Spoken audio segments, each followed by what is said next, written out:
ہے۔ کسی نے پوچھا ہے کہ مسلمان 25 دسمبر کے علاوہ کیا حضرت عیسیٰ علیہ السلام یہ کسی بھی نبی کا میلاد منا سکتا ہے یا نہیں؟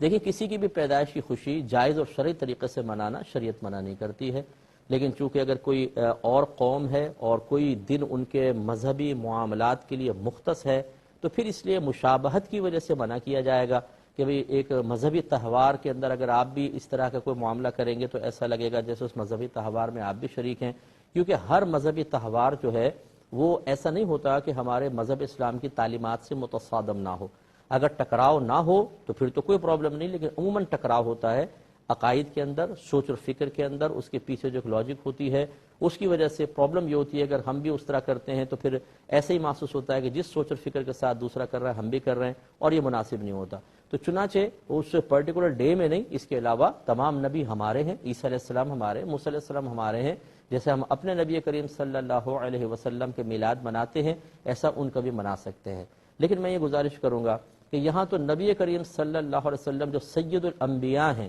ان کا میلاد منانے پر طوفان کھڑا ہو جاتا ہے، کوئی شرک کہتا ہے، کوئی بدعت کہتا ہے، کوئی ناجائز کہتا ہے، وہاں سے جواب آتے ہیں، وہاں سے کویسچن آتے ہیں، آپ یہ اور مطلب یہ کہ میلاد منانا شروع کریں گے تو اس میں اور پھر مسائل پیدا ہوں گے، تو چلے نبی کریم کا منا لیں، باقی کا اعلانیہ طور پہ کرنے کی کوئی حاجت نہیں، اپنے گھر میں اگر کرنا چاہیں تو آپ خوشی منا سکتے ہیں۔ وہ اس وجہ سے کہ پھر اس میں نئی نئی پھلڑیاں نکلیں گی اور مسائل پیدا ہوں گے۔ نئی چیز جتنی دینی حوالے سے مارز وجود میں نہ آئے یہ بیسٹ ہے، جتنا پہلے ہے اس پر عمل کر لیں یہ بہت بڑی بات ہے۔